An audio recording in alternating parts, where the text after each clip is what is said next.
Bom dia, turma! Sejam bem-vindos e bem-vindas a mais um programa Digital Tech Show for Business aqui na Digital Edu, um evento realizado pelo Instituto Information Management, com a parceria de grandes empresas e hoje aqui com convidados especiais da D2In e da YouFly, que já vou chamá-los aqui no palco.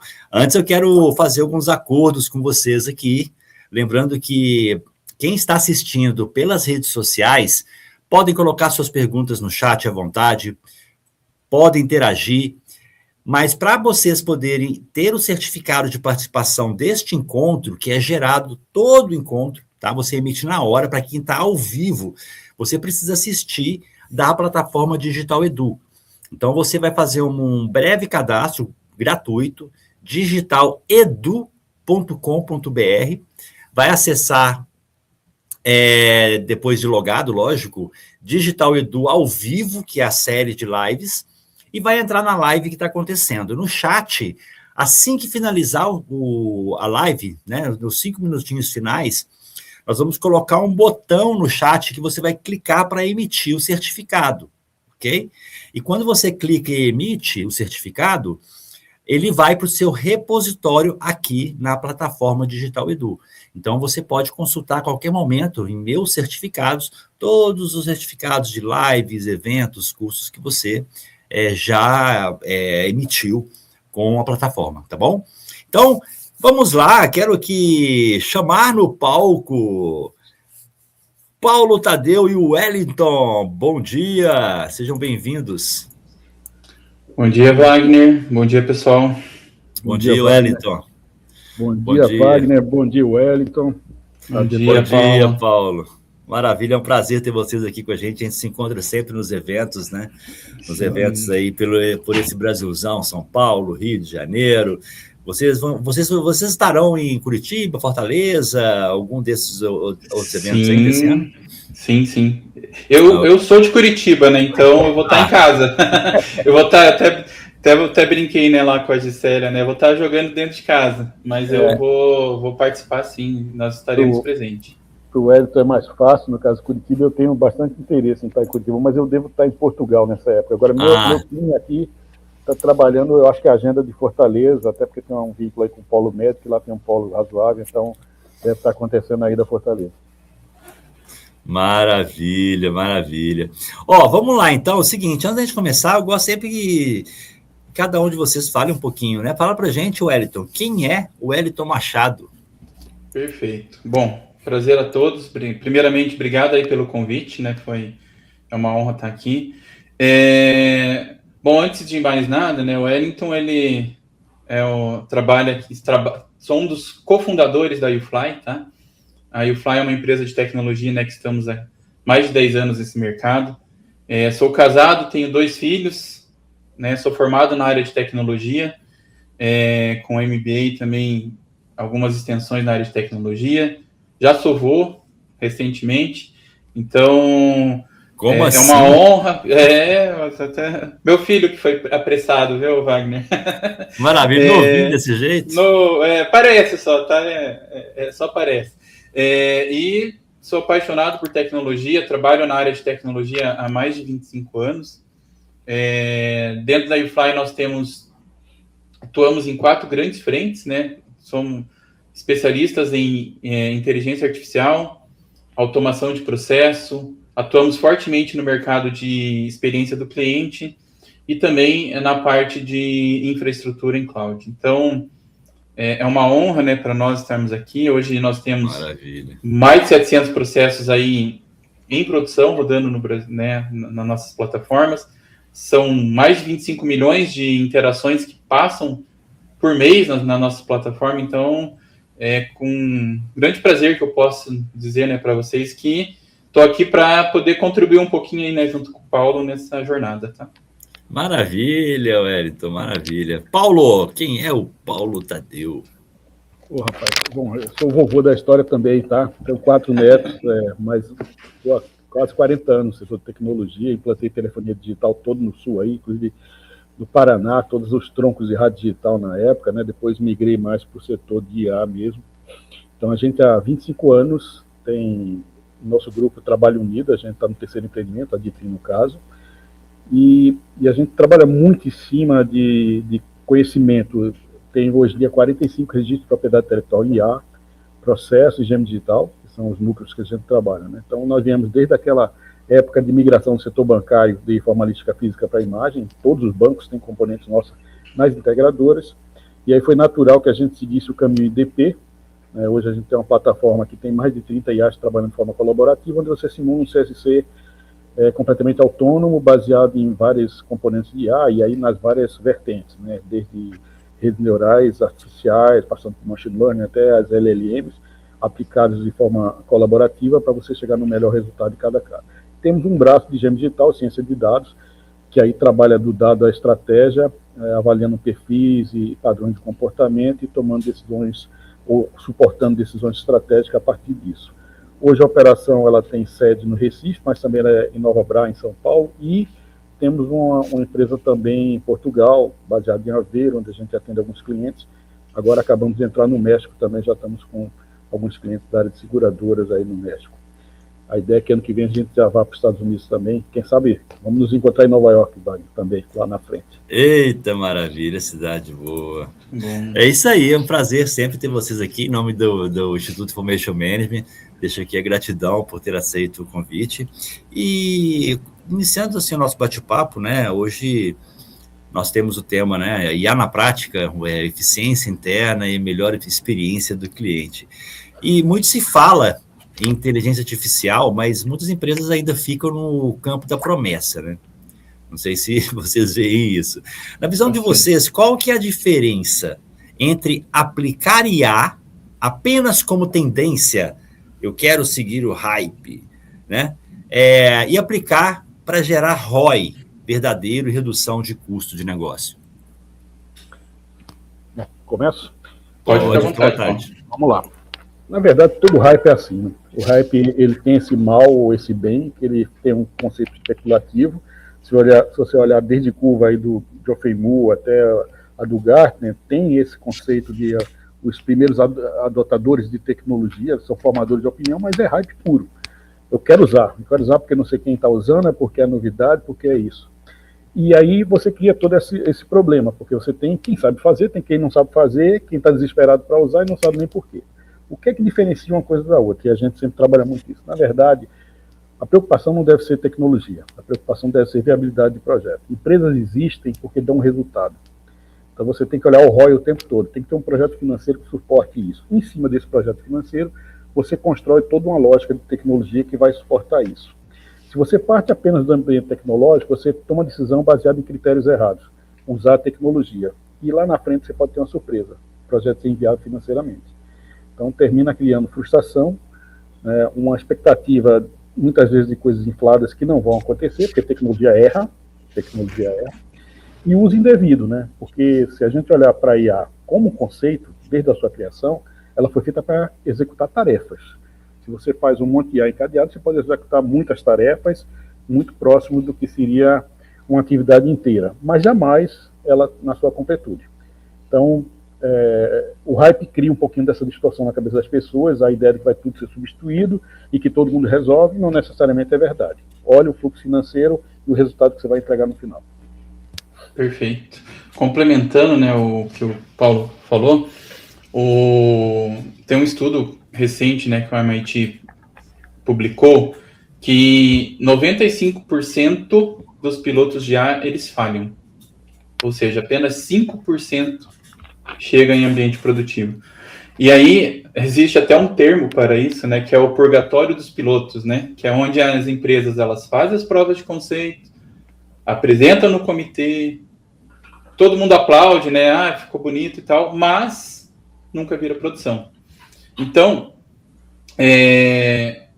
quando nós começamos, quando alguma empresa nos procura, né, para falar sobre processos, enfim, uma das perguntas, né, que a gente faz para saber se é apenas um hype, né, do momento ali que aquela empresa, ou se de fato vai virar um projeto, quando é tendência, as perguntas que a empresa faz para nós é onde eu coloco a IA. Só que quando você de fato vai gerar um ROI, a pergunta ela tem que ser diferente, né? qual é o processo meu que custa caro, que demora, que gera muito erro, e aonde eu posso daí, né, de fato, ter resultado. Então, na prática, um roteiro assim, né, que eu recomendo muitas vezes, né, a gente sabe que não existe uma receita de bolo, mas eu creio que se a gente conseguisse responder essas 3 perguntas, teríamos mais sucesso nos projetos, né, e passaríamos desses 5% de sucesso. A primeira pergunta que eu sempre coloco é: qual é a métrica que vai mudar após a implementação dessa determinada IA, né? Ou seja, o que vai mexer o seu ponteiro? Segunda pergunta: o dado existe? Ele é confiável? Né? Não adianta apenas o dado existir, ele tem que ser confiável. Então, as duas coisas têm que, né, estar casadas. E o terceiro é: quem vai ser o dono desse processo quando ele virar produtivo?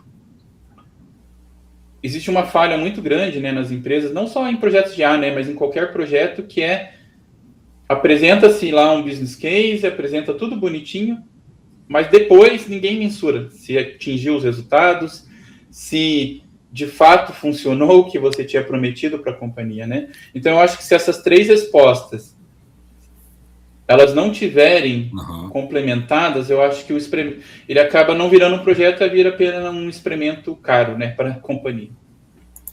Tipo assim, como é que eles vão saber medir o resultado se o objetivo não foi estipulado, né? Exato. Eu acho que é uma coisa meio incoerente. E assim, as pessoas, às vezes, muitas delas seguem a hype, né? Eu tenho que implementar IA, eu tenho que implementar RPA, eu tenho que implementar solução X, ao invés de pensar, eu tenho que solucionar o problema tal, vou conversar com o Paulo e com o Wellington para ele, o que eu posso fazer? Deixa na mão de quem entende, gente, pelo amor de Deus. Né? E assim, dando continuidade, no cenário hoje, né, de modernização digital, como conciliar a automação pesada do back-office, processamento dos dados, processamentos internos, com a ponta de customer experience, né, atendimento e jornada do cliente. Como essas duas frentes se conectam? Naturalmente, de uma forma bem recorrente, se olha muito à frente. Né? Você vai num shopping, você vê a vitrine, você não sabe o que está acontecendo lá atrás. Né? Isso é da natureza humana, certo? Na frente, muita coisa é feita, de fato. Relacionamento entre entrega e, de alguma forma, demanda. Mas por trás, normalmente, é uma máquina muito grande rodando. E, por incrível que pareça, essa parte de trás, até hoje, é onde existe muita necessidade de automação, muito processo manual e muito papel envolvido, por exemplo. É onde precisa mais ser feito para ter eficiência na frente. Né? A gente chegou a entrar, para você ter ideia, num grande banco aqui no Brasil, que fez um banco digital, e que quando lançou numa feira de banco aqui a versão digital do banco, em 2 dias parou de colocar gente para dentro, porque o back-office era todo manual. Então, primeiro, o equilíbrio das duas áreas é muito importante. Você não pode ter fluidez aqui na frente e aqui atrás não ter. Só que aqui é muito mais complexo. Isso aqui, com os LLMs, ficou muito fácil de ser resolvido, muito simples ou muito intuitivo. Né? Mas como é que essa coisa demanda aqui de trás na mesma velocidade de integração? Aí você vem de novo com o conceito tecnológico.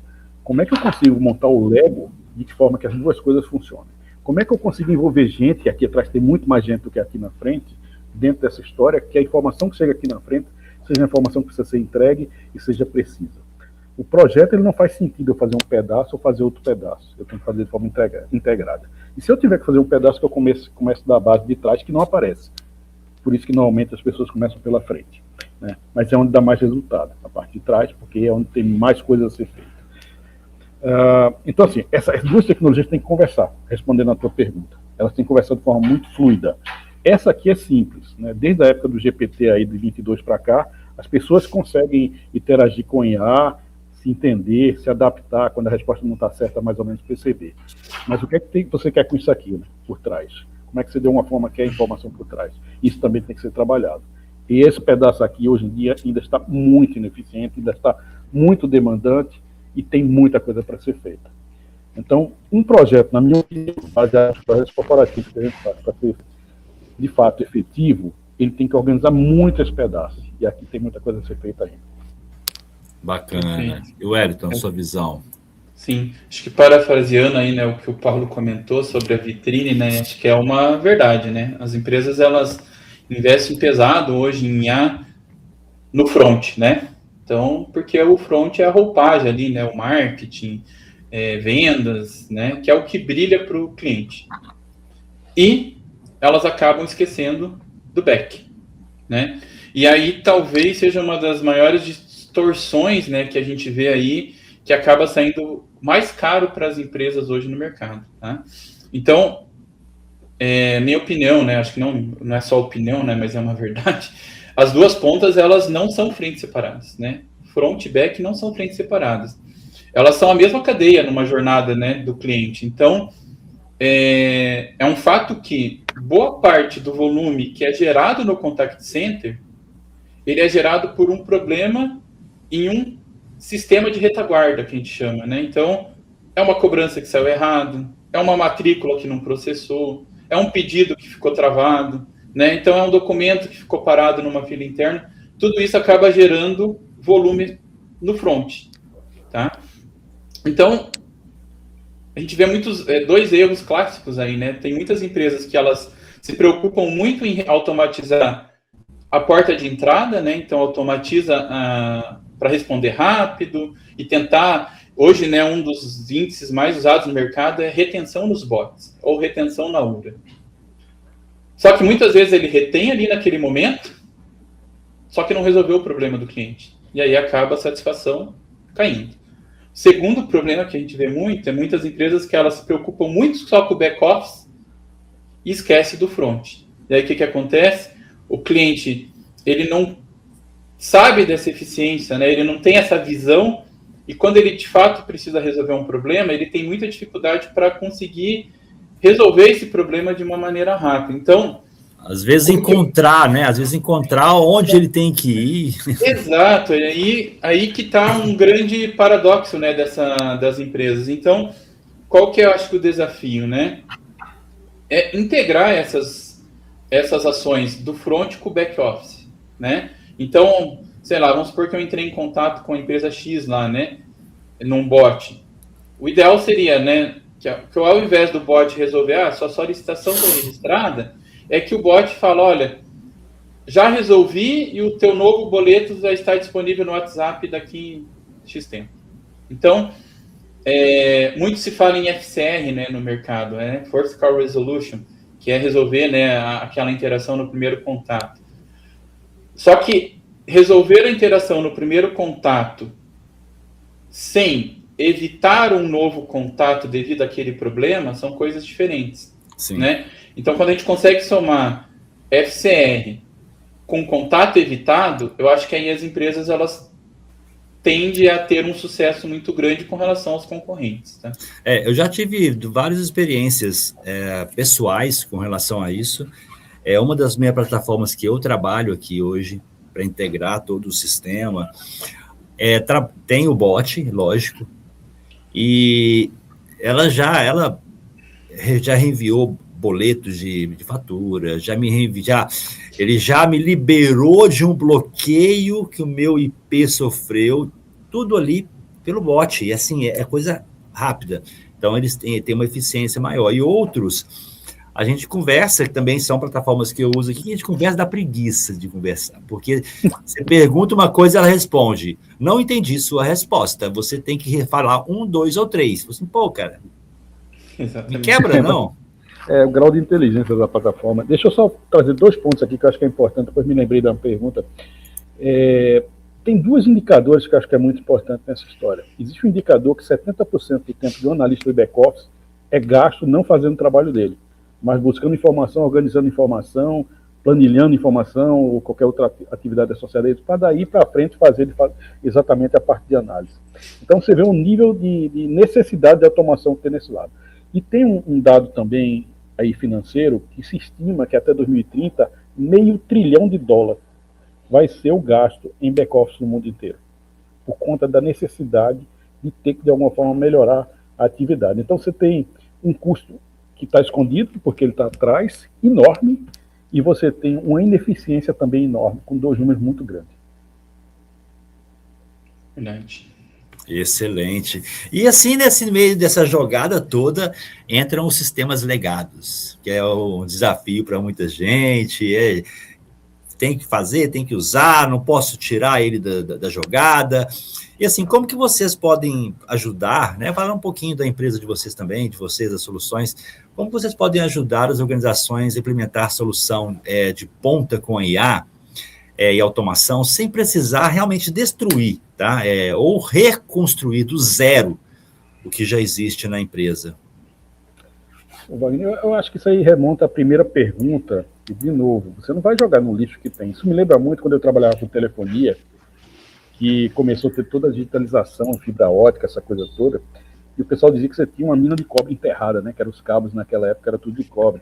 E você não joga fora uma mina de cobre, certo? Então, foi criada muita tecnologia de transição para poder usar os modelos ADSM, se não me engano o nome, que você fazia toda a conversão digital para jogar em cabo sem ter problemas até de atenuação. Mas, enfim, vamos voltar para o nosso papo.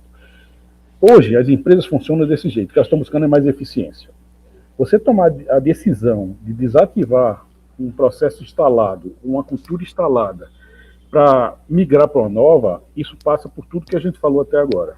Uma análise de ROI adequada, né, que nível de investimento você tem, que impacto isso vai ter, que produtividade você vai ter, e como isso aí vai, de alguma forma, gerar para você receita na frente. O que normalmente você tem que fazer, e aí é minha opinião, é tentar conviver com tudo isso aí. Um processo de tomada de decisão, ela normalmente é muito mais rápida do que a implantação de um sistema. Todas as grandes corporações que eu trabalho, elas normalmente estão usando tecnologia de 1 ano atrás. Porque a tomada de decisão é mais lenta, porque a necessidade de uma tecnologia comprovada também é real. Você não pode botar a sua empresa de um tamanho grande em risco por conta de uma nova tecnologia que não está ainda muito bem sedimentada no mercado e porque os sistemas legados existem. E a empresa tem que melhorar a sua margem operacional.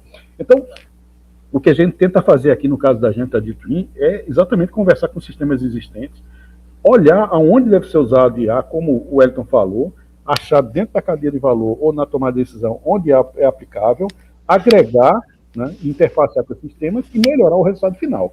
Se a partir disso o cliente diz, então, vamos fazer desse jeito, mas meu plano em 2, 3 anos é migrar tudo para uma plataforma única, aí se desenha um processo, mas um processo com calma, de forma adequada, onde se ganha sempre. Não faz sentido você, em cima de um hype, tomar uma decisão de tomada radical de mudança. O risco e a possibilidade de se dar errado é muito grande. Perfeito. Bacana. Concordo em número, gênero e grau com o que o Paulo disse. Acho que nenhuma empresa grande pode parar para a operação para reconstruir, né? Quando a gente fala em sistema legado, existe um agravante muito, né, grande nisso. O sistema legado, geralmente, ele costuma ser exatamente onde a regra de negócio que ninguém mais já sabe explicar por completo, né? Porque são sistemas que muitas vezes estão há anos funcionando naquela empresa, né? Então, jogar fora o sistema legado é destruir o conhecimento daquela empresa. Então, não é tão simples assim você destruir um sistema legado. Então, aqui na YouFly, nós geralmente trabalhamos uma abordagem por camadas, tá? O que é isso na prática? Então, a gente coloca uma camada de orquestração acima do que já existe, e aonde eu consigo conectar com um sistema através de uma API, eu vou integrar através de uma API porque é mais seguro. Se não existe API, o Paulo deve saber, né, muitos sistemas não permitem acesso via API, então a gente acaba ainda optando pelo bom e velho RPA, uma automação tradicional. Então, o legado ele vai continuar existindo e nós vamos ter que continuar convivendo com esse legado. Só que agora ele passa a ser regido, né, por uma camada única e governada, né, pela nossa plataforma. E aí tem uma distinção importante aqui, né, que é onde eu vejo que muitas empresas acabam errando. O sistema legado ele é preservado, porém, muitas vezes a gente precisa redesenhar o processo. Tá? Por quê? tentar encaixar uma IA dentro de um processo que foi desenhado anos atrás, em alguns casos décadas atrás, não vai gerar resultado, né? Então, onde que as empresas costumam capturar mais valor? Onde você redesenha um processo com um fluxo para IA, né? E não apenas pluga IA num fluxo de processo antigo. Então, essa abordagem que eu acho que é um fato, né? Não se destrói o legado do dia para a noite. Existem algumas empresas, sim, que têm trabalhado, né, em modernização de aplicações, exatamente já pensando, né, nessa onda de IA para poder preparar, né, o seu modelo de trabalho para abordagem de IA, mas não é rápido, né? A gente sabe que isso são etapas que têm que ser desenvolvidas, tá? E lembrando também uma coisa, viu, Wellington? Concordo com tudo que você falou. 2 pontos que eu acho que é fundamental. Primeiro, a IA, ela, quando aparece, ela vem para, de alguma forma, substituir ou, de alguma forma, ajudar o elemento humano nos processos que já estão rodando bem. Então, não faz sentido você reprojetar processo que já está funcionando bem se você não consegue, pelo menos, agregar a IA. Esse é um primeiro ponto. Outro, você falou de RPA. Nós temos hoje algumas situações diversas, né? Porque o RPA ele funciona muito bem com sistemas cliente-servidor, por exemplo. Você tem Sim. telas que não mudam muito, né? Quando o cara entra com web que fica tendo configuração de tela diferente, pode estourar em alguns casos, obviamente você pode rodar por trás, mas tem situações e situações, a gente sabe disso. Então, avaliação exata, de que forma você vai atender. De novo, é um projeto de TI. Você está usando uma tecnologia, mas no final das contas ele tem que dar um resultado melhor do que você tem em casa. Se não for assim, não faz nenhum sentido o uso de tecnologia mais moderna. Então, essa é que tem que ser a base de tomada de decisão, né? Como é que eu consigo evoluir e melhorar a minha eficiência operacional, minha lucratividade, usando o conjunto de tecnologias, no caso IA, como corrida do ouro, né? Que é a bola da vez, para agregar valor no negócio. Perfeito, isso mesmo. Maravilha. Vários insights aqui hoje, né? Então, assim, para a gente, né, ir para um assunto da humanização aqui, vai uma perguntinha, assim, conforme a automação e os agentes hoje assumem os processos repetitivos, que ela chegou para poder facilitar o processo, agilizar o processo, né? Decisões rotineiras, como que fica o papel da equipe humana? Tá? De que forma uma tecnologia melhora o dia a dia e a tomada de decisão das pessoas? Olha, tem um conceito bem novo. Eu tenho um dos sócios aqui que é um dos consultores da ONU, entre os 200 pesquisadores aí, ele é um pesquisador renomado na área, e teve até no evento da ONU agora sobre a questão da IA responsável, para faz parte dos grupos. Existe um conceito chamado AI Assurance. O que é que vem a ser isso? Quando você pensa sistemas falando com sistemas e IA, de alguma forma, sendo base de tomada de informação ou de decisão, você tem um risco de coisas erradas acontecerem. Então, uma das precauções e um dos cuidados que tem sido tomado é o seguinte: como eu posso evitar isso? Existe um conceito até então chamado man in the loop, né? É IA trabalhando com as pessoas dentro do processo. Agora está migrando para over the loop. No final das contas, tem que ter um responsável para esse negócio. Esse responsável, de alguma forma, aciona ou desaciona, ou de alguma forma é consultado no processo de tomada de decisão. Então, o modelo de trabalho de IA com o humano, ele não vai deixar de existir de forma alguma. Primeiro, porque IA foi feita para resolver tarefa. Gente, é uma complexidade de tarefas resolvendo. Então, seria muito leviano dizer que a IA vai substituir. Obviamente, muitas tarefas que são repetitivas, muitas tarefas que podem ser automatizadas de formas eficientes. Mas o homem vai estar nessa história como um todo. E, de novo, indo cada vez mais para tomar decisão estratégica e de responsabilidade. Porque os sistemas não podem tomar decisão radical e que se impacte de segurança a problemas maiores, e isso o humano toma. Então, esse é um grau de conscientização da sociedade, entendendo que é uma tecnologia disruptiva que vai evoluir, mas que tem que ter um grau de governança muito forte. Então, desde a política de governança, sistemas auditáveis, muito claramente auditáveis, claros de tomar decisão, e over the loop, né, a pessoa como responsável do processo como um todo. Então, não existe a possibilidade de IA estar sozinha. Não existe. Boa. Perfeito. Acho que só complementando, né, o que o Paulo comentou, tem uma frase, né, que a gente costuma usar aqui muito na empresa, que a IA ela vai fazer o que é automatizável e o humano ele vai voltar ao que é essencial, né? Então, até quando nós vamos em alguns clientes, muitos clientes têm medo, né, das empresas que trabalham com automação e com IA, porque a primeira coisa que vem na cabeça ali de um cliente, né, quando a gente começa uma entrevista, um discovery, e inclusive, né, por medo, muitas vezes por medo, as pessoas elas acabam escondendo um pouco o jogo até para, vão roubar meu emprego, né? E numa pesquisa, né, voltando àquela que eu comentei lá no início, né, nessa mesma pesquisa do MIT, eles citam, né, que o que muda, o que está mudando no dia a dia, ele é o tipo de trabalho que as pessoas vão executar. Né, como o Paulo comentou, algumas funções e algumas tarefas, elas vão deixar de existir, isso é um fato, né? Porém, estão surgindo novas tarefas, novas funções. Eu sempre cito um exemplo, né? 25 anos atrás, eu fiz faculdade em Maringá, né? E quando eu fui fazer faculdade lá em Maringá, eu não tinha máquina de lavar roupa. Então, o que eu tinha que fazer? Eu tinha que lavar roupa na mão, né? E para quem já lavou roupa na mão, sabe como é trabalhoso lá, né? A temperatura de Maringá, para o pessoal entender o problema. Quem sabe, Maringá é muito quente, né? Então, quem já lavou roupa na mão sabe como é complicado, né? Principalmente calça jeans, tá, gente? Para lavar calça jeans na mão é tenso.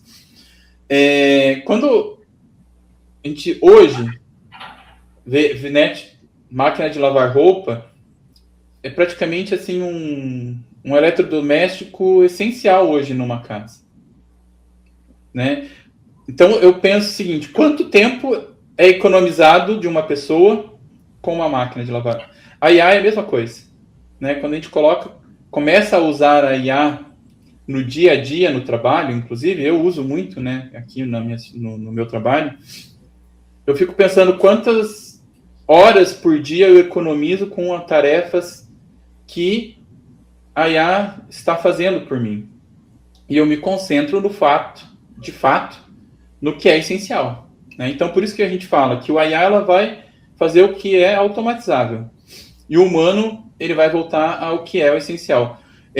Esse ano nós estivemos lá no evento, né, do IMA em São Paulo, e o Willi, que é aqui do nosso time, né, ele fez uma palestra, ele deu uma palestra lá, né, em um dos auditórios, e ele fez uma analogia que eu nunca tinha pensado nessa analogia, mas depois que ele fez, eu gostei muito e uso muito, que é, para quem gosta aqui, né, de super-herói, o Homem de Ferro, né? O Homem de Ferro, ele é máquina e homem ao mesmo tempo, né? E essa junção, né, do Homem de Ferro, então, o Jarvis, ele não torna o Tony Stark irrelevante. O Jarvis torna o Tony Stark mais exponencial. Então, a IA é isso, né? A IA ela veio para complementar o nosso trabalho, para tornar a função que o Wellington faz exponencial, a função que o Wagner faz exponencial, e assim por diante. Então, essa simbiose entre humano, né, e máquina, a gente escuta cada dia mais falar em squad híbrida, né?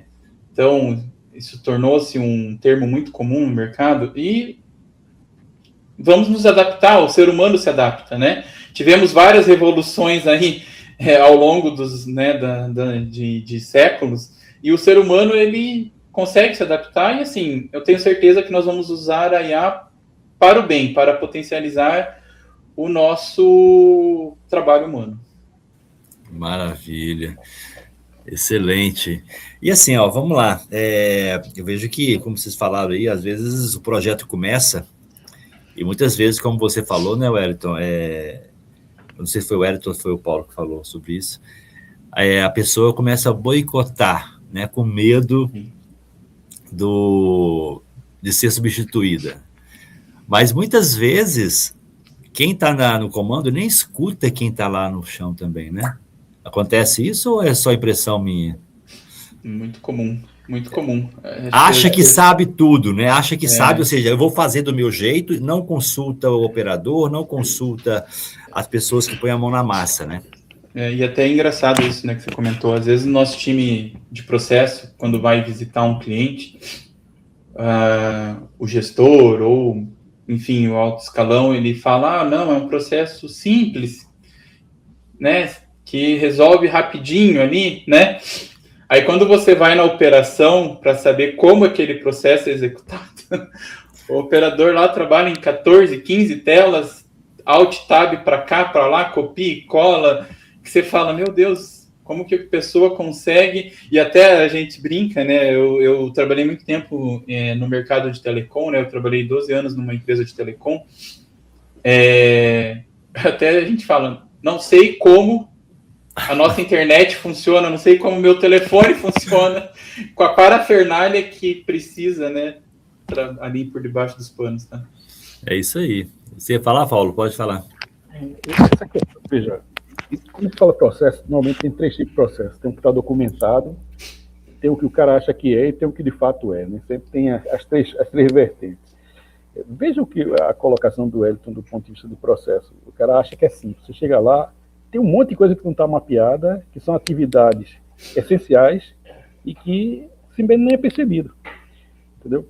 Então, assim, existe talvez uma falta de percepção de como funcionam as coisas. Eu não acho que a questão aqui é que o cara quer boicotar ou que o presidente ou líder da empresa não olhe e tal. Na verdade é o seguinte, tem ondas que você não tem como evitar. Isso é tão inócuo quanto você querer evitar no passado o microcomputador ou depois a internet. Ela vai chegar.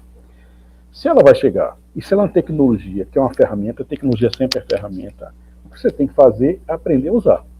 Não é você evitando usar e boicotando que você vai tomar, de alguma forma, poder sobre isso. Até porque na hora que o processo é levantado, como o Wellington está falando, você vai ser percebido que tem uma falha de processo em algum canto por algum boicote. Então, isso é talvez a coisa mais burra que um funcionário possa fazer. E o melhor que ele pode fazer é aprender como usar, porque aí ele está ganhando em relação aos demais. É mais ou menos por aí. Qualquer tecnologia, eu acho que a história é mais ou menos parecida. Não muda. Vão vir outros aí, vai acontecer a mesma coisa e o processo vai continuar. E assim, aproveitar que o Paulo acabou de falar aqui, é o seguinte, né? A D2In, Paulo, ela lida com automação de processo, onde o erro tem um custo altíssimo, né? Como seguros, compliance, regulação. Como a tecnologia de vocês garante rastreabilidade e precisão auditável? Enquanto a escala e o uso da IA nesses fluxos sensíveis. Tá. Bom, de novo, é uma recapitulação de tudo que a gente falou, né? Uhum. Primeiro, um projeto não nasce na escola, na definição da tecnologia. A definição é consequência a partir de um projeto financeiro em cima disso. Então, avaliar o processo como um todo, identificar que gargalos existem, identificar que pontos devem ser medidos, identificar como está hoje em dia em termos de resultado, depois definir a arquitetura da tecnologia, a implementação, né, a fase de rampagem. Normalmente você não faz assim e vira tecnologia você vai trazendo aos poucos, porque você vai ajustando, no momento de implantação, algumas coisas sempre têm que ser ajustadas, né, até você atingir o ponto, e aí você continuar o processo de medição. É uma forma responsável de implementação e de implantação que vai dar benefício. E isso permite que você audite o tempo todo, inclusive melhoria. Né? Uma vez implantado, e isso, de novo, não acontece assim, eu tenho projetos aqui que às vezes demoram até 2 anos.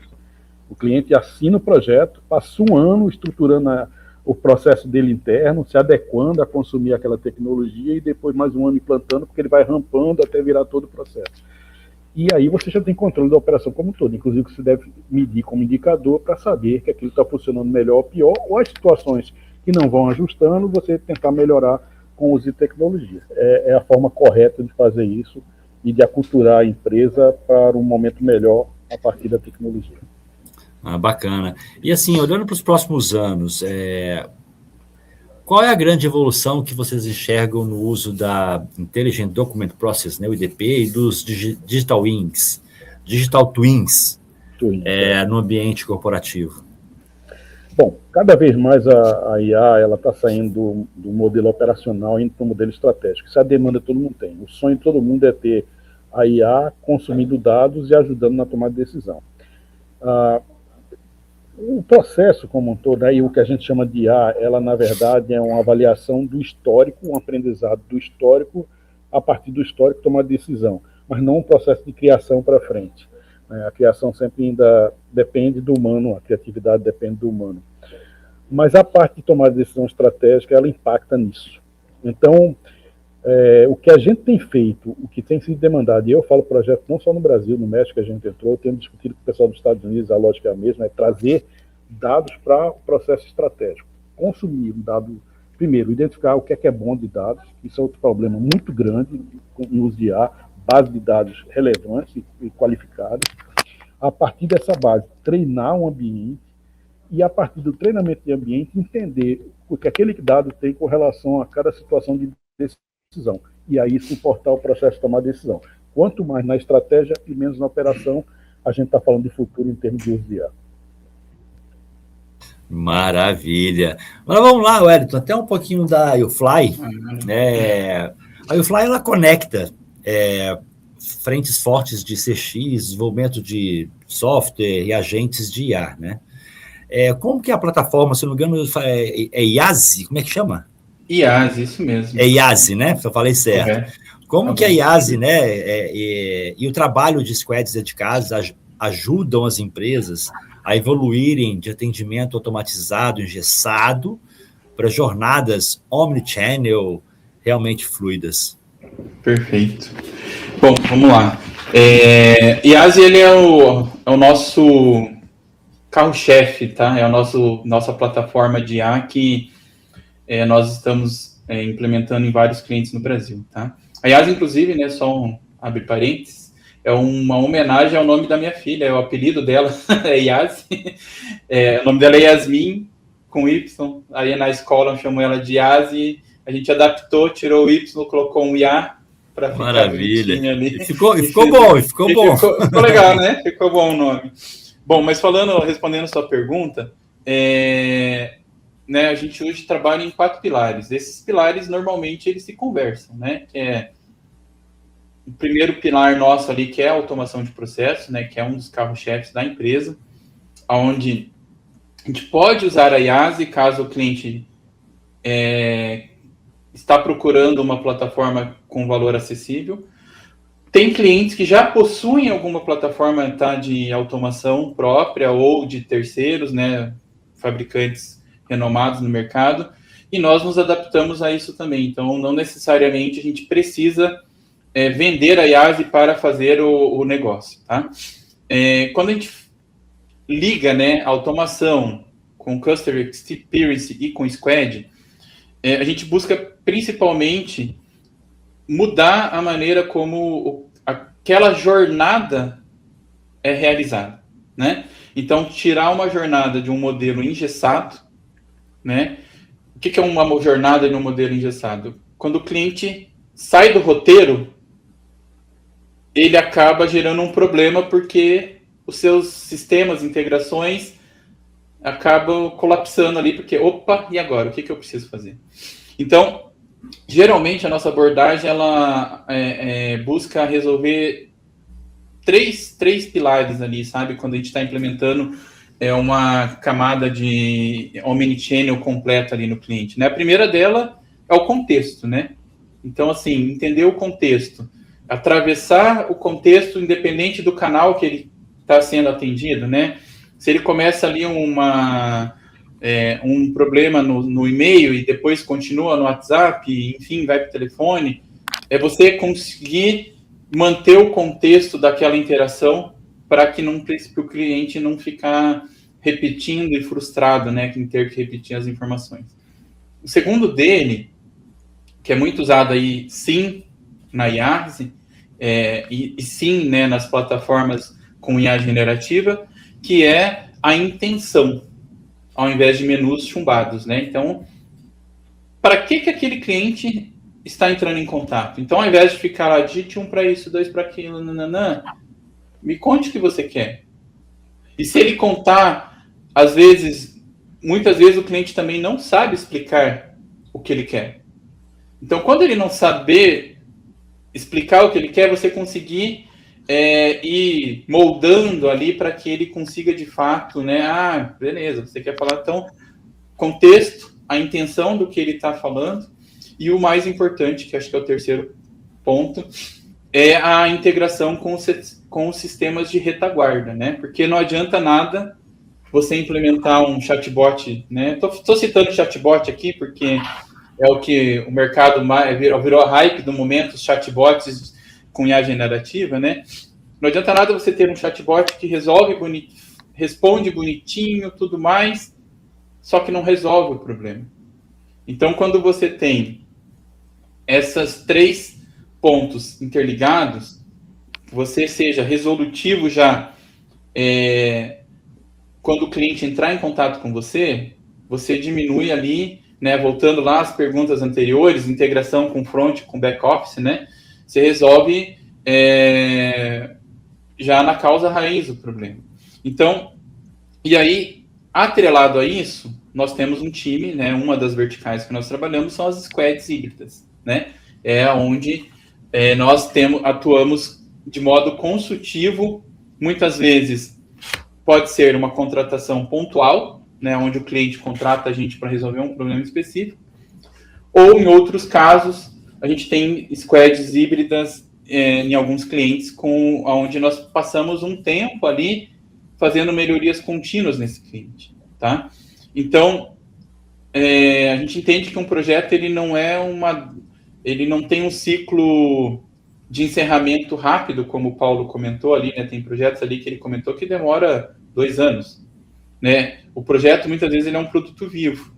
E aí que entra a squad, né? A squad híbrida, que é onde você consegue aplicar curadoria, né? E ajuste contínuo, porque, como qualquer sistema IA, também envelhece, né? Você implementa algo hoje, daqui 3 meses, pode ser que isso já esteja defasado. Então, você precisa ficar fazendo essa curadoria constante do que foi implementado. Então, essa junção, né, de tecnologia com pessoas, a gente consegue trazer uma jornada, né, de experiência muito fluida ali para o cliente, né? Então, é uma combinação que a gente até, né, já fomos chamados pelo próprio cliente, tá? Não por nós, como uma boutique de software, né? Que a gente não vai lá, nós não vendemos licenças a qualquer custo, tá? Então, nem é nosso objetivo chegar e empurrar a licença. A gente entende o contexto do cliente, valida o que de fato faz sentido para aquele cliente, e aí a gente entra com tecnologia e com melhoria de processo. Fantástico. E assim, só para a gente fechar aqui, qual tem sido o principal gargalo que vocês encontram nos clientes quando o assunto é a escala, né, escalar a experiência do cliente? Qual que é o maior gargalo que vocês veem? Essa hoje? É uma pergunta até difícil de responder, mas assim, onde eu enxergo, tá, que eu vejo, que eu sinto muita dificuldade quando eu vou até em reuniões, seja presencial, seja online, né? Eu acho que a maior barreira hoje nas empresas é organizacional, não é tecnológica, né? Então, assim, o que eu vejo muito, tá? Muitas vezes já existem tecnologias prontas, né? Obviamente, em alguns casos você tem que personalizar, né, para aquele cliente para funcionar de acordo com aquele negócio, né? Mas o que falta muitas vezes é a organização. Então, a barreira organizacional dentro das empresas. Então, como que isso aparece, né? Acho que ela aparece em 3 formas, normalmente, assim, e a mais comum dela, né? Eu acho que a empresa ela tem um grande volume de atendimento ali, mas muitas vezes ela não sabe o motivo para que os clientes estão entrando em contato com eles não está classificado corretamente. Então, assim, isso é bem comum, tá? A gente vai lá fazer, me passa um relatório da volumetria dos principais motivos que você tem que as pessoas entram em contato com você. E quando a gente vai fazer esse estudo dos principais motivos, a gente nota que muitas vezes está errado até a palitagem que eles estão fazendo para dentro de casa, tá? E E o que acaba acontecendo? Eles acabam automatizando o que é fácil de automatizar e não o que está custando caro para eles. Então, são coisas diferentes. Então, esse acho que é uma barreira que primeiro é você conseguir classificar os motivos principais que o cliente está entrando em contato com você com confiança. O segundo é quando o agente digital ele apenas informa, mas não resolve. Está muito atrelado ao que nós falamos aqui, né, desde o início da nossa jornada nessa hora aqui que nós estamos aqui, né? A pior sensação para o cliente é entrar em contato com uma empresa, ele é atendido e ele sair com a sensação que o problema dele não foi atendido, não foi resolvido, né? Ou pior, né, que ele sabe que aquele problema vai voltar a acontecer no mês seguinte, no outro mês, assim por diante. Então, esse é um problema, é um gargalo muito grande nas empresas, ainda que a gente tenha encontrado. E acho que o terceiro, e não menos importante, é o patrocínio, né? A gente, às vezes, vê muitas iniciativas começando da camada de baixo e não vindo de cima para baixo. Então, o que acontece? Já começamos várias POCs em clientes, onde o gestor, o coordenador, enfim, um analista nos procura, a gente começa a fazer a POC, faz a POC, entrega o resultado que foi acordado ali para aquela prova de conceito, só que quando isso vai para o board da empresa, não, mas isso não é minha prioridade no momento. Então, às vezes, por isso que eu falo que o problema muitas vezes é organizacional e não é tecnologia. Porque a impressão que nós temos é que muitas vezes não estão se conversando dentro de casa para priorizar o que de fato é relevante para o negócio. Então, como que a gente acaba tentando destravar, né, essas três lacunas? Fazer um diagnóstico, né, do processo. Então, a gente sempre propõe ali para o cliente, olha, vamos fazer um diagnóstico do seu processo, levantar uma volumetria, né, por motivos de contato, qualificar melhor qual, de fato, quais né, são as dores, procurar atrelar, né, uma dor com um valor tangível, né, para poder ficar mais fácil de mensurar o sucesso depois, e entregar com ciclos curtos, né? Tentar fazer projetos com ciclos menores para não descobrir lá, né, depois de um tempo que, putz, esse projeto que eu fiz, ele não tem relevância. Então, eu acho que a gente tenta se posicionar como isso, um parceiro, de fato, que vem ajudar a agregar, né, a resolver os problemas, e não apenas um fornecedor de licença. Muito bem. Bom, você citou tanto MIT aí nas suas colocações, você está agora Stanford, né? Bem recente aí do Instituto de Economia do Stanford, Economia Digital. Vamos lá, primeira coisa, tá? Eu acho que a expectativa inflada, hype dá isso. Todo mundo imagina tudo. A IA resolve tudo, a IA vai resolver tudo, e o cara muita gente chega vendendo, dizendo que faz. 100% vai ser resolvido. E aí você tem a frustração. Pra você ter ideia, esse estudo de Stanford foi interessante, que ele, em vez de olhar os 90%, 85% que não deu certo, ele foi olhar os 15%, os 10% que deram certo. E por que deu certo? 76% do orçamento foi gasto em gestão de mudança. Ou seja, maturidade, aculturação, um sponsor, tudo aí que o Wellington colocou, e que está, de alguma forma, primeiro, organizando a casa para consumir aquela tecnologia de forma eficiente, 76%. E 61% do orçamento restante foi gasto no processo de aprendizado. E o que é processo de aprendizado? Errar pequeno para poder consertar, aprender e depois escalar. Né? Então, se você toma esses cuidados, você está praticamente caminhando numa direção de ser bem-sucedido e talvez não ter os problemas. Mas aí, só falando de novo de problemas, frustração é um, que é o que a gente estava falando, decisão errada e não ter o sponsor, colocado por ele muito bem. Terceiro, a área de TI, é o que você falou. Muitas vezes a área de TI vê você como um concorrente e não como um agregador de valor no negócio. Muitas vezes. Isso aí é imperdoável. Porque a tecnologia chega independente de eu querer, da área de TI querer ou não. Se não for eu, alguém outro vai fornecer. E vai fornecer, e se o problema dele é usar uma tecnologia, e ele acha que a tecnologia de alguma forma elimina posições de trabalho, coisa assim, ele já está perdido de alguma forma. Então, O sponsor é importante. Por quê? Porque o sponsor entende estrategicamente, patrocina o orçamento adequado para ajustar a empresa, que normalmente ninguém faz isso, preparar a empresa para poder consumir a tecnologia. Terceiro, uma área de TI alinhada com tudo isso aí, para poder fazer o processo crescer, né? E o aprendizado constante.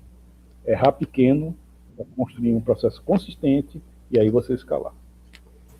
Maravilha, gente. Bate-papo fantástico, muitos insights, tenho certeza que foram gerados para os participantes. E, assim, antes de pedir para vocês fazerem a consideração final, quero lembrar a todos que também esse ano ainda nós teremos muitos eventos presenciais, falta Fortaleza, falta Curitiba. Temos também aí uma novidade, eu não sei, deve chegar nos próximos dias para vocês aí um novo congresso 100% online, ou seja, o Brasil inteiro vai poder assistir, que vai ser maravilhoso. É só um spoiler aqui, se o Eduardo estiver me ouvindo, ele vai me puxar a orelha, porque não era para fazer isso. Mas vamos lá. Gente, estou colocando para vocês agora no chat, tá? O botão para emitir o certificado de participação. Quem está na rede social, no YouTube, LinkedIn, não consegue emitir certificado, tem que vir para Digital Edu. Então, dá para você fazer isso ainda, tem 5 minutinhos até o momento de eu colocar o botão e vocês clicarem. Depois disso, eu não consigo mais emitir, tá? Então, basta cadastrar em digitaledu.com.br, faz o cadastro gratuito ali, acessa a live que está acontecendo agora, e no chat vai aparecer um botão na parte superior, emitir certificado. Você vai emitir o certificado e depois de emitido, ele já vai automaticamente para o seu repositório aqui na Digital Edu. Aí você fecha a live, vai lá em meus certificados e pega o certificado, tá? Estou colocando aqui agora para vocês, então já deve estar mostrando aí no chat para vocês, basta vocês emitirem, tem um contador regressivo, tá? E eu quero deixar aqui para a gente finalizar, vou botar na tela também o site do Instituto Information Management para vocês poderem clicar e conhecer os eventos que ainda teremos esse ano, tá? Então, fiquem atentos aí, é o iimainfo.com.br, vou colocar na tela aqui, enquanto eu peço para o Paulo fazer as considerações finais e despedidas dessa turma maravilhosa que está com a gente. Beleza, bom, primeiro, obrigado aí, obrigado também ao Wellington aí por estar nessa conversa com a gente. O que é que eu posso dizer para vocês? Tecnologia, ela é um processo evolutivo, né? Os critérios de adoção de tecnologia, eles precisam ser muito sólidos. Não entrar na tecnologia pela tecnologia. Desde que o mundo conheceu a corrida do ouro, a situação se repete a cada onda, no caso de tecnologia, a gente vê com mais frequência. As decisões têm que ser baseadas em por que é bom para a empresa, o que é que aquilo vai adequar para a empresa, o que é melhor. Não porque existe o hype do momento. O hype vai passar. Vai evoluir a tecnologia, vai aparecer outras tecnologias.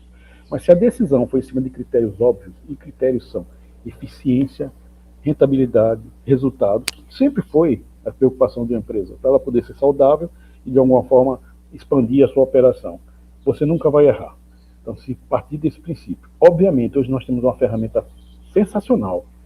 É uma disrupção na história da humanidade, uma nova disrupção. Todo mundo está aí comparando com a antiga Revolução Industrial, só que numa velocidade muito mais intensa, né? E não pode isso aqui virar uma frustração ou virar um processo de mal implementação e de queimação de uma tecnologia que pode ser muito adequada, uma ferramenta absurda. Esse é o critério que eu acho e a mensagem que a gente tem que passar para o pessoal. Tomar decisão de forma coerente. O que é melhor para a empresa, avaliar o que é melhor para a empresa, tomar uma decisão conjunta, desenhar, planejar e aí sim partir para a implementação baseada em critérios. E a Dito está à disposição de vocês para ajudar nesse processo de implementação, principalmente em cima de decisões críticas e processos complexos, que é o histórico da gente, seja em DP, seja em engenheiros digitais e em ciência de dados, que são as 3 áreas que a gente trabalha de forma mais forte. Obrigado. Maravilha, Paulo. E Wellington? Vamos lá. Primeiramente, obrigado aí, né, mais uma vez, Wagner, pelo convite, ao time do IMA, né, foi muito valioso estar aqui. Paulo, obrigado também, né, pela parceria aqui. Paulo trouxe insights valiosos aí, né, muito obrigado por todo o conhecimento aí que nos mostrou. Eu queria deixar, acho que, um resumo do que nós falamos aqui em 5 tópicos, né, baseado no que nós conversamos. Primeiro, né, que foi o que eu comentei lá no início, que todo mundo usa, poucos lucram, né? Esse é um paradoxo hoje que estamos tentando resolver, né? O segundo, 95% dos pilotos de IA falham, né? Então, como que sua empresa consegue não estar nesses 95%, mas estar nesses 5%, né? Como até o Paulo comentou ali, né? Entender os casos de sucesso para, de fato, copiar ou melhorar, né, esses casos de sucesso para que vocês não fiquem dentro desses 95% que falharam. Terceiro, acho que ponto, né, que eu comentei é sobre a barreira, né, que a barreira ela é muito mais organizacional do que tecnológica, tá? Então, como que a gente quebra isso, né? Como que a gente pode, de fato, melhorar isso, né, através de processo? Quarto ponto, aí entra a nossa plataforma IASE, que é o valor ela está em orquestrar a inteligência, não importa se é integrado com o seu legado, não importa se é um sistema novo, o importante é como a gente consegue, de fato, orquestrar a inteligência, né, para o negócio. E por último, né, e não menos importante, que eu acho que aqui é o cerne, né, da nossa conversa, a IA ela vai fazer o que é automatizável, né, e o humano ele vai voltar ao essencial, né? Lembrando lá o meu exemplo da máquina de lavar e do Homem de Ferro, né? Então, como o Paulo comentou, queiram ou não queiram, é um caminho sem volta. A gente tem que se adaptar o melhor possível ao uso da IA e não querer ficar lutando contra isso, porque é inevitável. Então, aqui na YouFly, estamos prontos, né, para ajudar a sua empresa a implementar com segurança, a implementar com responsabilidade acima de tudo, tá? E nós não fazemos implementações, não fazemos consultoria a qualquer custo, tá? A gente sempre é muito consultivo e posso reforçar que nós também somos muito assertivos, tá? Nos nossos trabalhos aqui. Que maravilha, gente! Fantástico! Foi um prazer bater esse papo com vocês aqui nessa sexta-feira. Né, fechando a semana com chave de ouro, com conhecimentos, o pessoal refletir no final de semana, e nos encontraremos, com certeza, nos próximos eventos, São Paulo, ano que vem já tem mais, Rio de Janeiro, Curitiba, Fortaleza, e desejo a vocês aqui um excelente final de semana. Muito obrigado. Bom, um abraço, Wellington, um abraço, Paulo. Abraço. Abraço. Boa semana, pessoal. Nice. Maravilha, gente. Lembrando, hein? Nós teremos aí semana que vem, já está agendado, esse programa é toda sexta-feira às 11 horas, e semana que vem nós teremos aqui às 11 horas, já coloca na sua agenda, nós teremos aqui na Digital Edu, deixa eu pegar aqui, botar o banner na tela para vocês verem, né? Nós teremos aí a Cristina Dias e o Rodrigo Cabotti, né, da Most e da Ecossistemas Global. Tá? Então, vamos falar sobre escalabilidade tech, inteligência artificial e talentos sem fronteira para a transformação digital. Então, já coloquem na agenda, sexta-feira que vem, às 11 horas, dia 21, te aguardo aqui para mais Digital Tech Show for Business. E aproveite e acesse o canal do Instituto Information Management, e no site, iimainfo.com.br, e conheça os eventos que ainda terão esse ano presencial e online. Um abraço a todos e até a próxima.